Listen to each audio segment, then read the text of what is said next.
Hi people, it's me, Anja. My pronouns are she and her, and welcome back to my channel for a new video.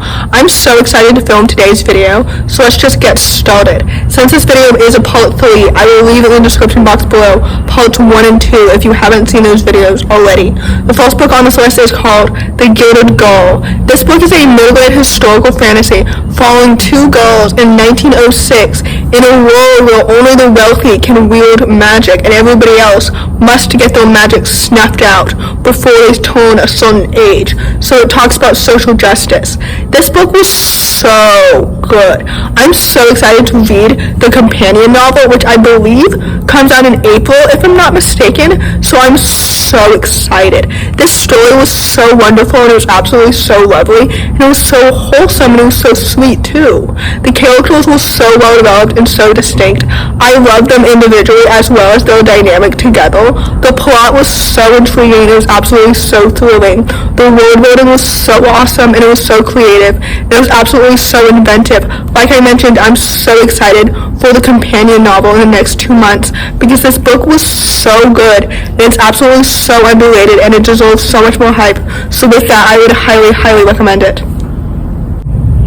The next book on this list is called The Bones of Lumen. This book is a YA historical fantasy following a young black girl who's an African tightrope dancer, and she also cannot die, and she's lived for a very long time, yet she has no memories of her past, so she joins a secret society's deadly tournament competition in exchange for the truth about her past.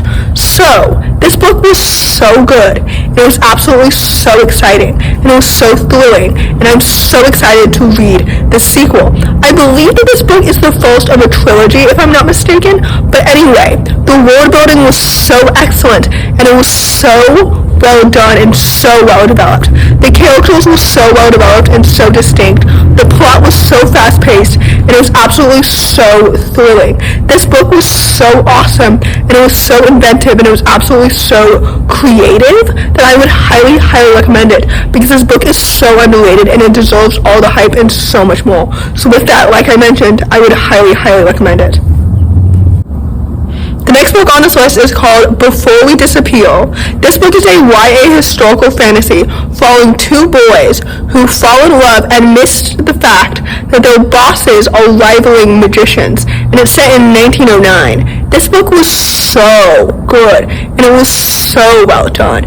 It definitely raised my expectations for the rest of this author's books, because if I'm not mistaken, this is the first book that I've ever read by this author, and it makes me so much more excited for his next book, which I believe comes out the 15th of February, which I think means that his next book is already out by the time that you're watching this video, because I'm pre-filming this video at the very beginning of February. But anyway, Before We Disappear was so good. The world building was so inventive and it was absolutely so creative. I definitely understand why this book is marketed as What If It's Us meets The Prestige, because this book was so good. The romance was so cute and it was so fluffy and it was so well developed. The characters were so well developed and so distinct. The plot was so fast paced and absolutely so thrilling. This book was awesome and I would highly recommend it because it was so good and it was so creative. It was absolutely so inventive. So, like I mentioned, I would highly recommend this book. The next book on this list is called The Keeper of Night. This book is a YA historical fantasy that follows a young girl in 1890s Japan who is half Japanese Shinigami and half British Reaper, and she must prove herself worthy to the goddess of death. This book was so awesome and it was so thrilling that I really enjoyed it, and I'm so excited to read the sequel, which I believe comes out in October of this year. I'm not completely sure, but this book is the first of a duology, which means that everything is going to wrap up in the second book, and I have no idea how the author is going to do it. However, I completely trust her because this book was so good and it was so well done. The characters were so well developed and so distinct. The plot was so fast paced and it was absolutely so thrilling and so intriguing. The world building was so well done and it was so immersive and it was so good. This book was so great. I I had really low expectations for some reason. This book definitely exceeded those expectations, and we love to see it.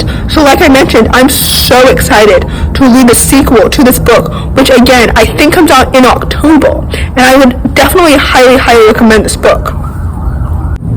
The last book on this list, and certainly not the least because it inspired this entire video, is called The City Beautiful.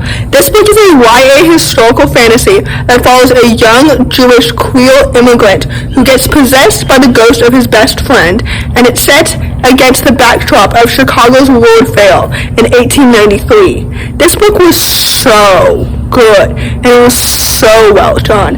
I'm so excited for the author's next book, which I think comes out in the fall of this year. It's called Bone Weaver or something like that. The cover just got released, and it's so cool.